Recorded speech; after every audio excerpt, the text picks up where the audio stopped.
Hi, my name is Roy Fraser. I've been a professional photographer for over 50 years and have experienced a wide range of subject matter, genres, and experiences during this time. The bottom line is that I really enjoy all types of photography. Most of my career has been spent taking portraits, and lately I've decided to focus on landscape photography.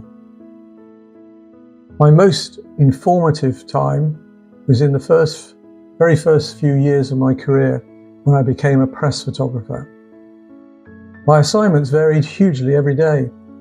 In a typical day, I could be taking headshots, presentation events, sports images, theatre productions, general news stories, as well as international major events happening in real time in front of me. When I started in the press world, all images were taken in black and white and on a 120 film camera. A lot of today's photographers wouldn't fully understand the limitations of only having 12 exposures on a reel of film in the camera at any one time. My training was very short, and your job depended upon you seeing the image that told the story and get it in just a couple of frames. Each job assignment brief was very simple. One image that tells the story. This initial training of getting on location and capturing a definitive image has helped me enormously with my landscape work. Wherever I am now, even if I don't have my full kit with me, I'm always looking for interesting compositions and designs in all environments.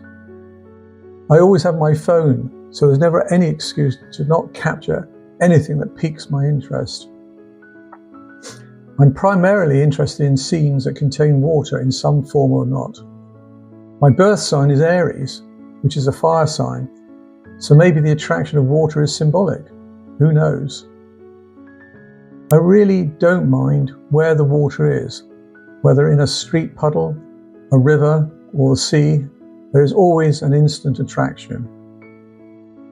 As you know, there are many different ways that water can be photographed. I find using photographic techniques particularly rewarding, as it can create different moods and tell different stories of each scene.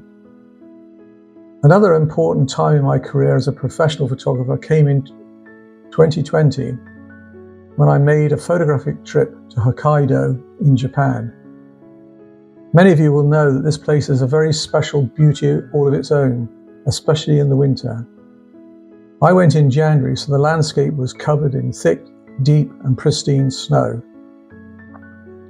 Each scene looked like a canvas of icing on a cake, with trees and structures creating many different compositions. As the snow was undisturbed, the light beautiful, it wasn't too hard to obtain some totally new images to what I'd been taking up to that point. Lonely trees, metallic greenhouse frames, or small woods would make for interesting subject matter. I quickly adapted my style to reduce down this already minimalistic environment to its bare bones.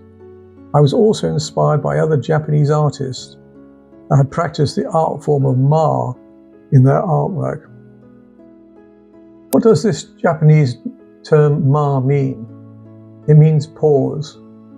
The Japanese concept of Ma is a philosophical concept of the space between the edges, between the beginning and the end. The space in between literally meaning gap, space, or pause. I'm now so aware of how best to strip elements out of the landscape in front of me and allow more space to dominate the composition. Learning this concept has greatly increased my knowledge of minimalist photography. Thank you for looking at my work. I hope you like what you've seen. Thank you.